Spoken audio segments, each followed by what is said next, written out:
우리 하나님이 당신의 백성을 사랑하시는 모든 것을 기록을 하고 있는데, 특별히 오늘은 하나님께서 이스라엘 백성을 버리시겠다라고 하는 말씀을 통하여 이렇게 이사야 선지자를 통해서 선포하게 하시는 내용입니다. 그래서 이사야 선지자를 그들에게 보내셔서 그들이 깨우치기를 원하지 아니하고 오히려 그대로 방관하게 하며, 그래서 새로운 구루터기에서 나오는 새싹과 같은 새로운 이스라엘을 택하여서 이스라엘을 세워갈 남은 자를 선택하시려는 하나님의 목적이 이 말씀 속에 들어있는 줄로 믿습니다. 이 시대의 배경을 잠깐 우리가 살펴보게 되면, 이 이사야는 우시야 왕이 죽던 해에 하나님의 환상을 보게 됩니다.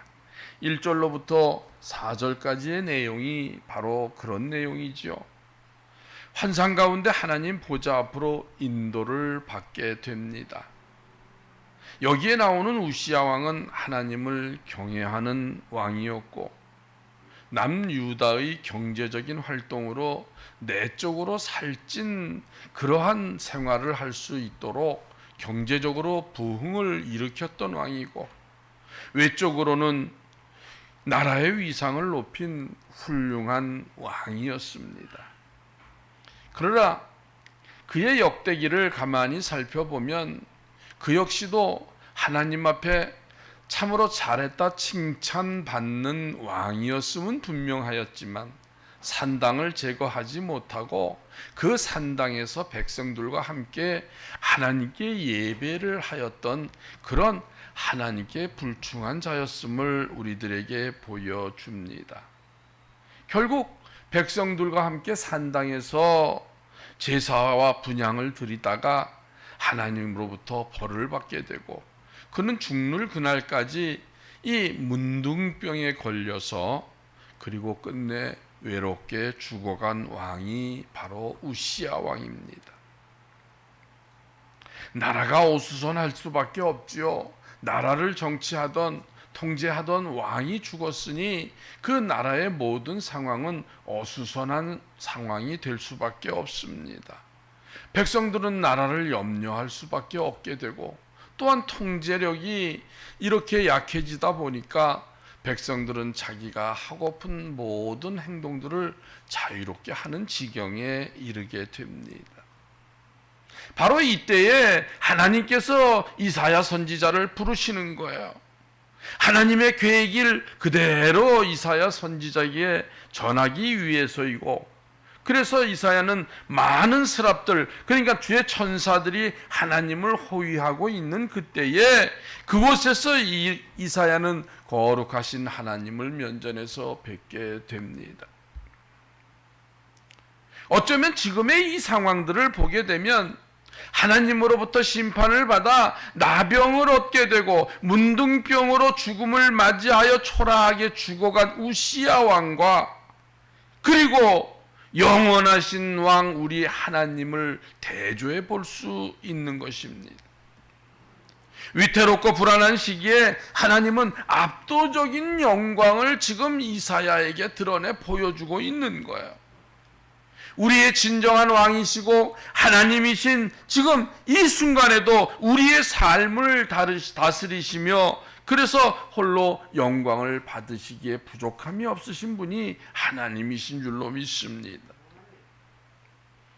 우리가 아는 이야기로 흔히 위기는 기회다라고 하는 이야기가 있어요. 이사야의 인생이 그런 거예요. 이사야는 이런 나라의 위기 가운데 소명을 받게 된 것이지요.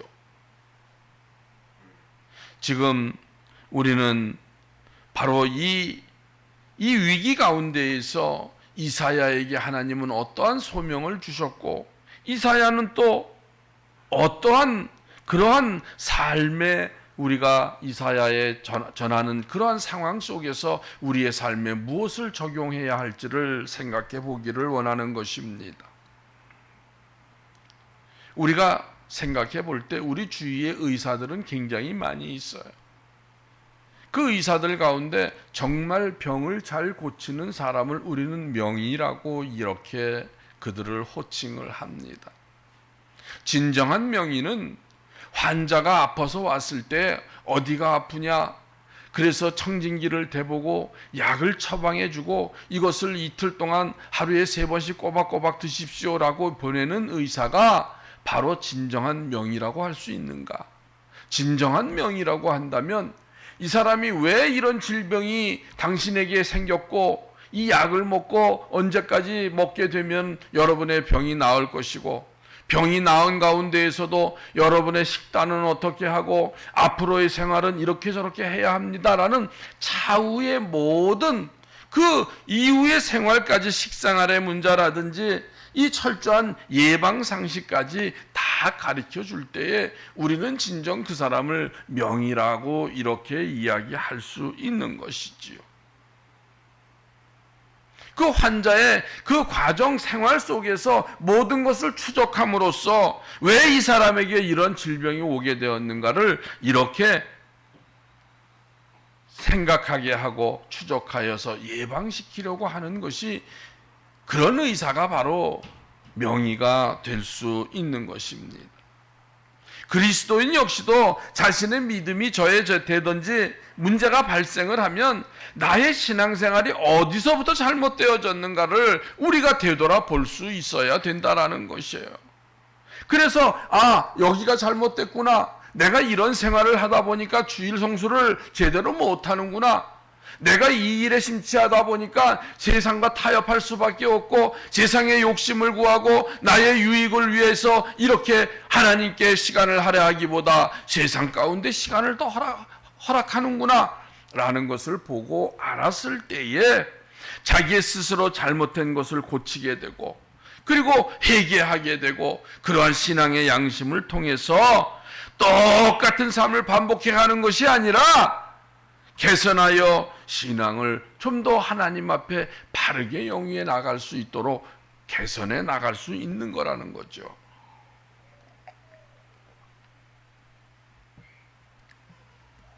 그렇지 아니하고 우리가 육신의 정욕과 그리고 안목의 정욕을 따라가거나 이렇게 사로잡혀 있다면 우리는 분명히 세상과 타협하고 있음을 우리는 생각해 볼 수 있는 것입니다.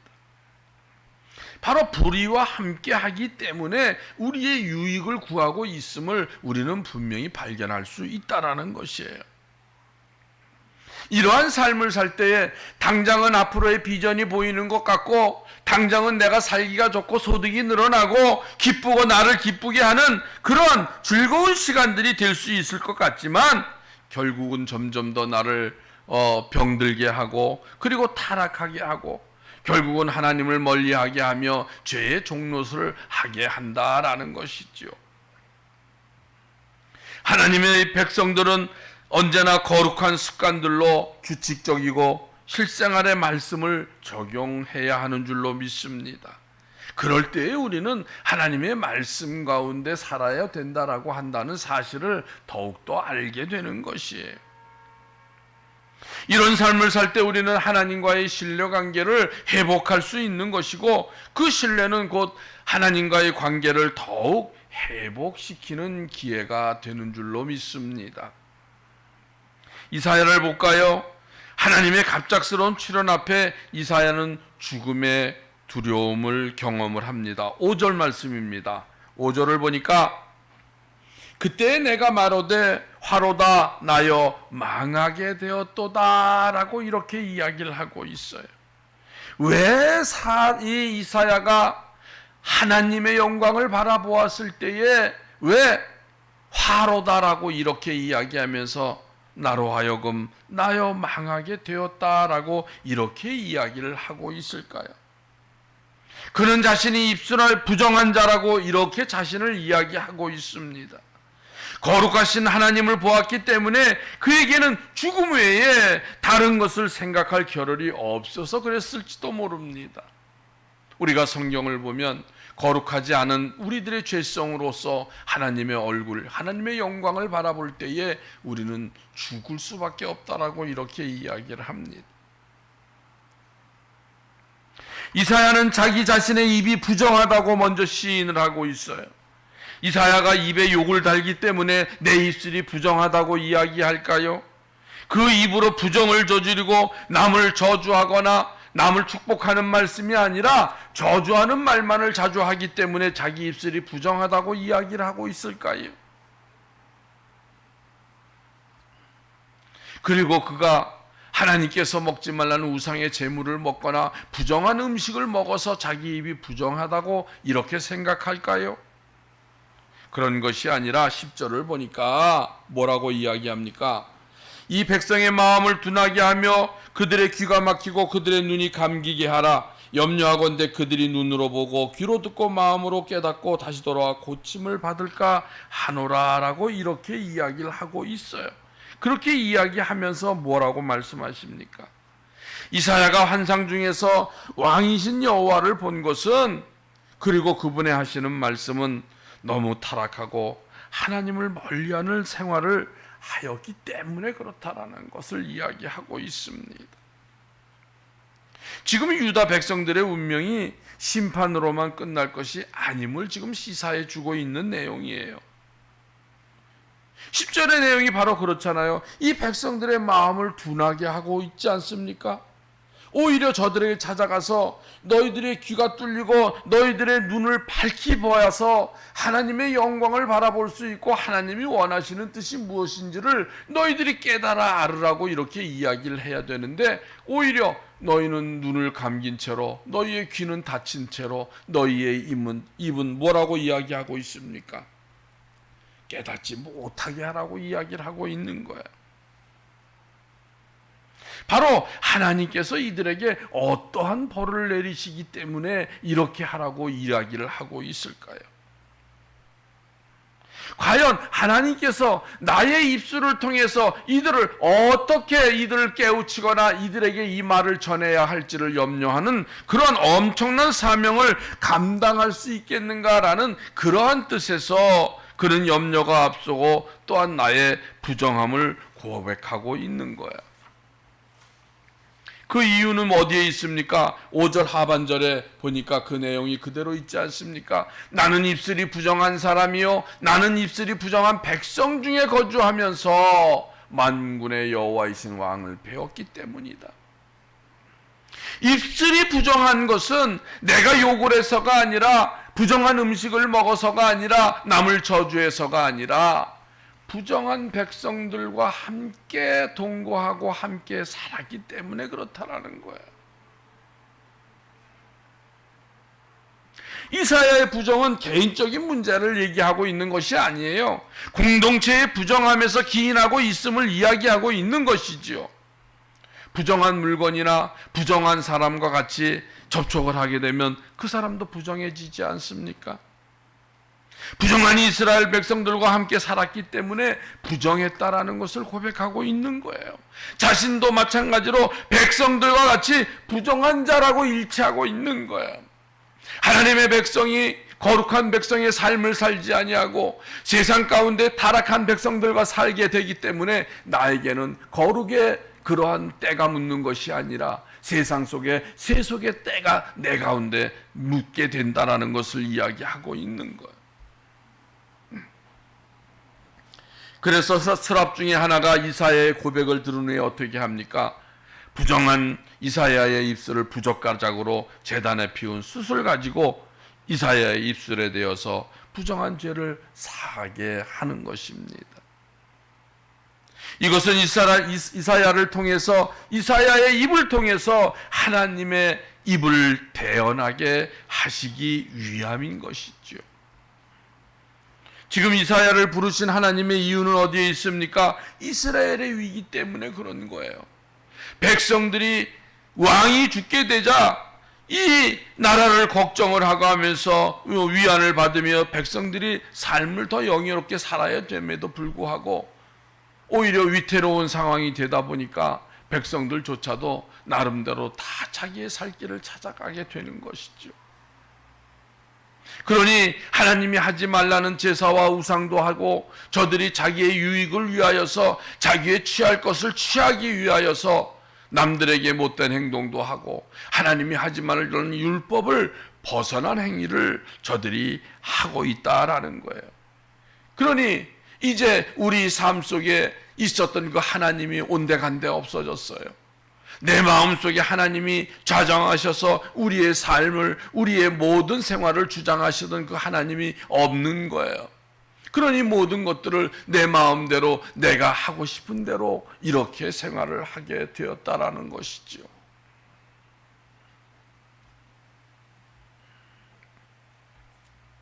지금 이스라엘, 유다에는 하나님이 없어요.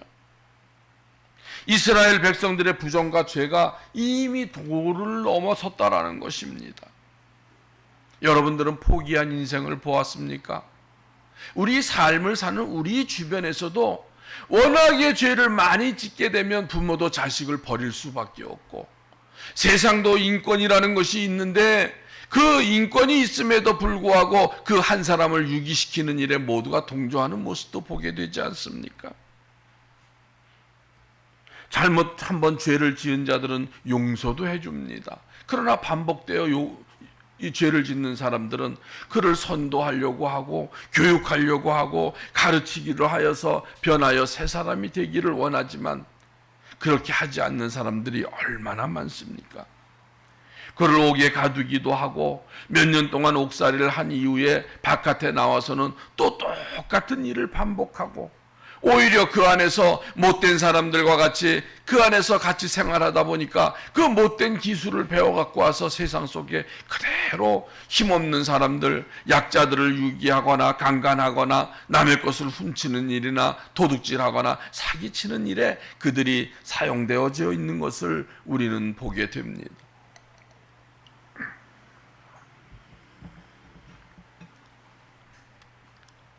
결국 사회는 이들을 어떻게 합니까? 격리를 시킬 수밖에 없는 거예요.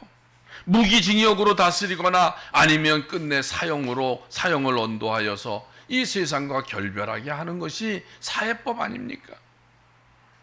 지금 하나님이 이스라엘 백성들로부터 무엇을 기대할 것이 아무것도 없기 때문에 지금 이사야 선지자를 통하여 이 사실을 전하기를 원하는 것입니다. 이미 하나님은 유대 백성들을 포기하신 거예요. 이때 하나님이 뭐라고 이야기합니까? 내가 누구를 보내며 누가 우리를 위하여 갈고 하십니다. 8절의 말씀이죠. 이사야는 어떻게 대답합니까? 선뜻 내가 여기 있나이다. 나를 보내소서라고 대답을 하고 있습니다. 내가 부정한 자였고 내가 부정한 입술을 가진 자였기 때문에 내가 어찌 감히 하나님의 말씀을 대언하겠습니까? 라고 이렇게 사양을 했던 그가 그 거룩한 백성이 거룩한 백성 같지 못하고 그 세속에 찌들어져 있는 세상 죄악 가운데 같이 내가 저들과 같이 삶을 영위했기 때문에 내가 죄인인데 내가 어찌 감히 그런 이야기를 합니까? 라고 이렇게 고백했던 이사야가 지금은 하나님이 모든 것들을 그 스랍을 통하여서 제단 위의 핀숯을 통하여 그의 입술에 대어 모든 죄를 사하여 주었을 때 주여 내가 가겠나이다.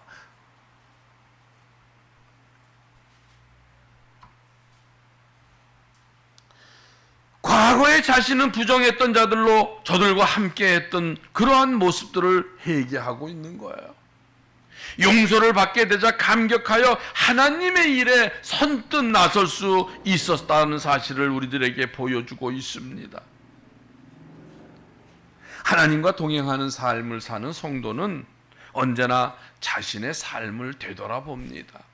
그래서 내가 지금 사는 이 삶이 정말 하나님께 합당한 삶을 살고 있는가? 아니면 하나님 앞에 부정한 짓을 저지르고 있는가를 자신을 돌아볼 수 있는 기회를 갖게 된다라는 거예요.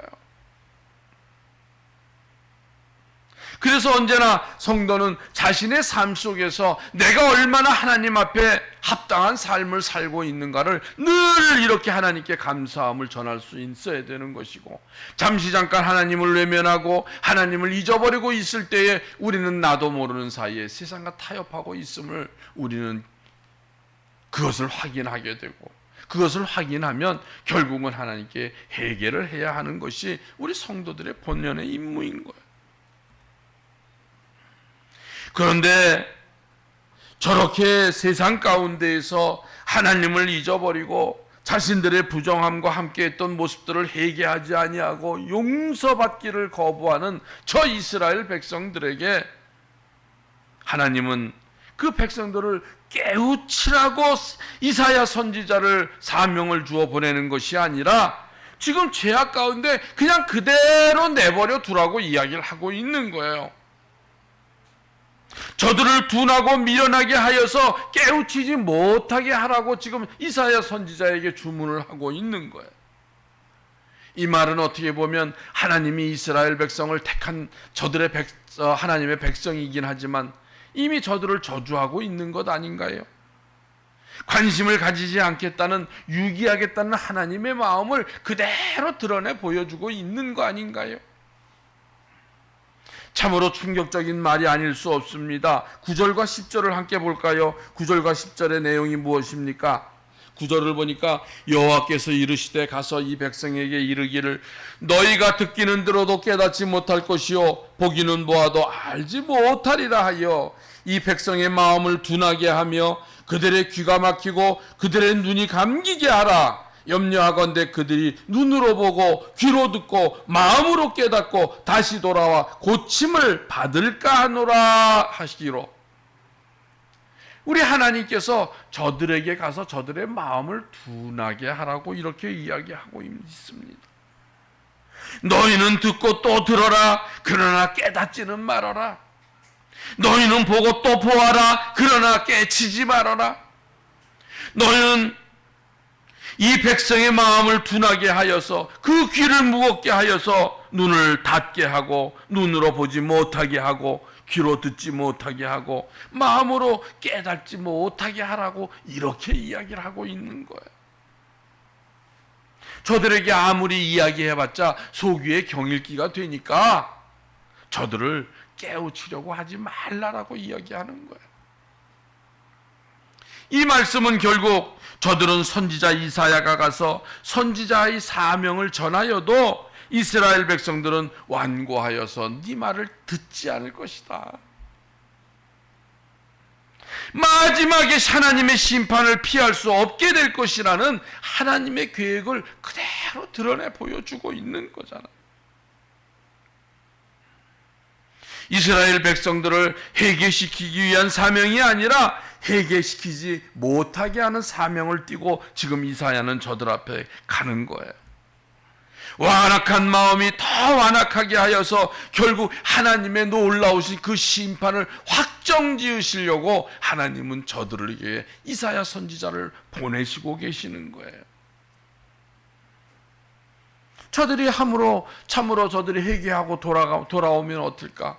저들이 자신의 죄를 깨우치고 나에게 다가와서 내가 그들을 용서하여 그들을 고치면 어떻게 할까? 라고 하는 것을 오히려 하나님이 염려하시는 거예요.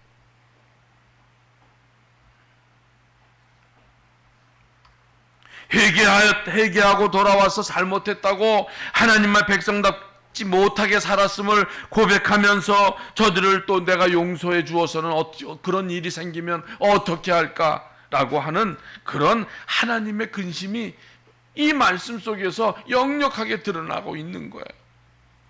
어찌하여 이들은 이러한 신세가 되었습니까? 어찌하여 하나님의 백성이라고 자부하던 이스라엘 백성들이 이렇게 하나님이 유기하고 하나님이 관심 밖에 저들을 내버려 둘 수밖에 없는 그런 상황의 지경에 이르렀을까요? 하나님의 말씀을 귀담아 듣지 아니하고 깨우치지 아니하고 하나님의 말씀을 외면하면 이런 결과를 얻게 된다는 사실을 우리는 알아야 됩니다. 하나님은 마지막 절에 뭐라고 이야기합니까? 그 중에 10분의 1이 아직 남아있을지라도 그것도 황폐하게 될 것이다 라고 이렇게 이야기하고 있어. 그러면서 그 구루터기는 남아있는 것 같이 거룩한 씨가 이 땅의 구루터기니라 하시더라. 그 마지막 그 나무가 베어지고 난 그 구루터기에서 새싹이 나는 것을 우리 하나님은 원하시고 있는 거예요.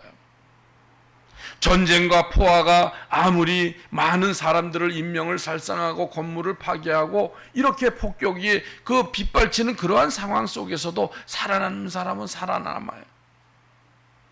우리가 잘 아는 대로 강원도 간성이라는 곳에 산불이 났잖아요. 거의 한 달 동안이나 한 달 보름 동안이나 이 불길을 잡지 못해서 그 간성이라는 모든 산을 다 태운 후에 이것을 불을 소멸시키고 말았어요. 사람들은 신문지장에서 말하기를 이 산에서는 아무것도 다시 새싹도 돋아나지 않을 것이다 라고 이렇게들 이야기를 했어요. 그러나 그렇게 산불에 모든 것을 다 화마가 휩쓸고 간 그 자리에서 봄이 되니까 새싹이 다시 움이 트고 싹이 트는 것을 볼 수 있는 거예요.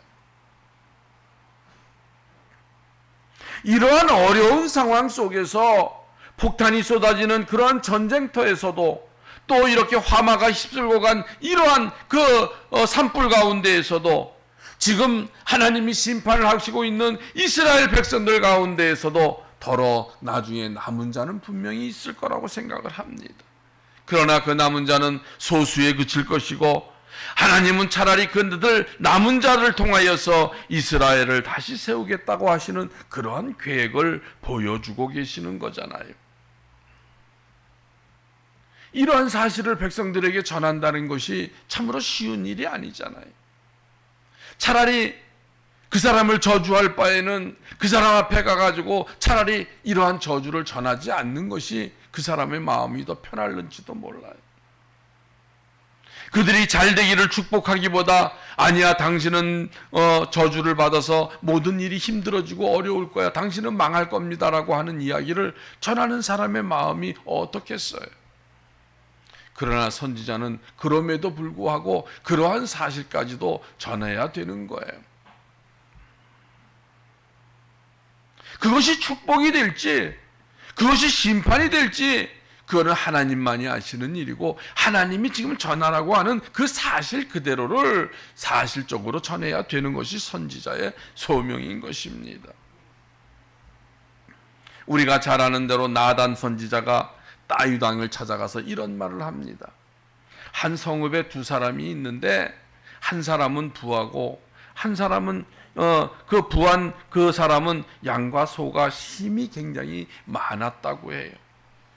그러나 한 사람은 가난한 새끼 양 한 마리를 사서 기르는데 그 암양 새끼를 자기가 먹는 것을 먹이고 그리고 자기가 마시는 잔으로 그것으로 똑같이 물을 주고 잠을 잘 때는 그 새끼 양을 껴안고서 같이 잠을 잘 정도로 그렇게 사랑을 듬뿍 주었다라고 합니다. 그런데 어떤 행인이 부지의 부자의 집을 방문하게 되고 손님이 되어서 찾아온 거예요. 그런데 이 부자는 손님을 접대하기 위하여 자기의 많은 양 가운데 한 마리를 잡지 아니하고 가난한 그 사람의 그 양을 빼앗아서 그 양을 잡아서 그 사람을 대접했다라는 것입니다. 이 말을 듣자 다윗이 뭐라고 이야기합니까? 하나님의 살아계심을 내가 분명히 맹세를 합니다. 이 일을 행한 그 부자는 마땅히 죽어야 됩니다 라고 다윗이 이야기를 했습니다. 가난한 자를 불쌍히 여기지 아니하고 이런 일을 행했으니 오히려 그 부자는 가난한 자에게 4배나 되는 것으로 그 값을 치러줘야 한다라고 이렇게 이야기를 하고 있습니다. 그럴 때 나단 선지자가 이야기하죠. 바로 그 부자가 바로 너다라고 이야기를 합니다. 우리가 아는 대로 다윗은 자기의 신복, 자기의 국방 대신을 전쟁터의 한가운데 사지로 내몰아버리고 밧세바와의 간통한 사실을 숨기기 위하여 그를 죽이려고 하는 계획을 세웠고 끝내 전선에서 그 가장 적과의 밀접한 그 전쟁이 일어나는 가장 그 척후에 서서 전쟁을 하게끔 하여서 그 사람을 죽여버려서 자기의 모든 것들을 숨기려고 했던 것 아닙니까? 그것을 아시는 하나님께서 나단 선지자를 지금 다윗에게 보내고 있는 거예요. 또 선지자 가운데 요나 선지자가 있습니다. 요나 선지자는 하나님이 그를 부르시고 너는 니느웨에 가서 그 악들이 내가 상달되었음을 그대로 전하라고 이렇게 이야기를 합니다. 요나 선지자는 하나님이 그들의 악이 나에게 상달되었으니 너희들이 빨리 회개하라고 이렇게 회개를 시키도록 그 요나 선지자를 니느웨로 보내지 않습니까? 그랬을 때에 요나는 니느웨로 가지 아니하고 다시스로 가는 배 타고 그 모든 것들을 하나님이 시키신 그 사명을 따르지 아니하고 엉뚱한 곳으로 가려다가 뜻하지 않은 풍랑을 만나게 되고 하는 이런 결과를 보게 되는 것을 우리는 압니다. 하나님이 니느웨를 심판하실 때가 되어서 저들을 심판하시면 되지 왜 저들을 회개시키느냐고 요나는 부르짖고 있지 않습니까? 그러나 그럼에도 불구하고 요나는 그 사실을 그대로를 전해야 했어야 돼요. 그러나 요나의 마음, 요나의 발걸음이 떨어지지 않았어요. 니느웨란 나라가 어느 나라입니까? 그 나라는 아수르라고 하는 초강대국의 나라예요. 그 나라는 북이스라엘을 멸망시킨 나라입니다. 호시탐탐 이스라엘을 쳐들어오는 나라였어요. 그러니 그들이 올 때마다 두려움에 떨어야 되었던 것은 이스라엘 백성입니다. 그런데 하나님은 니느웨 백성들에게 회개를 받으시겠다고 그들을 회개시키라고 이야기하고 있어요. 저들의 악이 나한테 상달되었다고 이야기를 하고 있는 거예요. 그러나 저들의 악은 하나님이 보시기에 니느웨의 권세 있는 자들의 악을 이야기하는 것이 아니라 그 권세 잡은 자들이 압제 아래서 모든 꿈과 희망을 잃어버리고 그래서 짓밟히는 그러한 백성들의 울부짖는 호소들이 바로 하나님 앞에 상달되었다라는 사실입니다. 하나님은 이거 니느웨에 있는 그 아수르의 권세 잡은 자들을 구원하시기 위한 것이 아니라 그들의 압제로부터 힘들어하는 백성들을 구원하시고자 지금 요나를 그곳에 보내려고 했지만 하나님의 마음을 이해하지 못한 요나는 니느웨로 가지 아니하고 다시스로 향하여 갔던 것을 우리는 보게 됩니다. 하나님께서는 나름대로 모든 하나님이 하시는 일에는 계획이 있다라는 거예요. 우리들이 알 수 없는 계획이 있다라는 사실입니다. 우리가 감히 하나님의 계획을 어찌 알겠습니까? 그러나 우리가 분명히 한 가지 사실을 인식해야 할 줄로 믿습니다. 의로우신 하나님께서는 악을 방관하지 않는다는 사실입니다. 그리고 무고하게 고난을 당할 때에도 그런 가운데에서 하나님의 백성들을 선택하시고 그들을 포기하지 아니하신다면 그들에게 능히 이길 힘을 주시는 하나님이신 것을 우리는 알아야 될 줄로 믿습니다. 세상에는 공짜가 없어요. 모든 사람이 나에게 잘해줄 때에는 그만큼 그 사람도 나로부터 대가를 요구하려고 하는 다른 어떤 그런 반대급부가 있다라는 사실을 우리는 알아야 됩니다. 매일 아침에 우리 가정에 돌아와서 새벽마다 우유를 넣고 가는 우유 배달부가 그냥 우유를 넣고 가지는 않지 않습니까? 세상에 돌아가는 새로운 뉴스를 우리에게 전하려고 하는 그 세상의 뉴스를 우리에게 전해주기 위하여 신문을 가가호 방문하면서 넣고 가는 신문 배달부가 그 신문을 그냥 넣겠어요? 다 그 사람도 그렇게 수고하고 노력한 대가를 얻기 위하여 그 일을 하고 있는 것 아닙니까? 모든 사람들이 나와 우리를 위하여 자선봉사를 하고 있지는 않다라는 거예요. 결국 모든 그 대가를 위해서 일하고 있음을 우리는 분명히 알아야 될 줄로 믿습니다. 하나님과 우리의 관계에서도 그래요. 우리가 하나님께 어떻게 하느냐에 따라서 하나님도 우리에게 응분의 대가를 주시기를 원하시지, 우리가 하나님께 드릴 것이 없고 우리가 하나님께 행하는 것이 없고 하나님의 말씀에 순종하여 하나님을 기쁘게 하시는 일이 없다면 하나님이 우리에게 관심을 가지시겠느냐라는 거죠.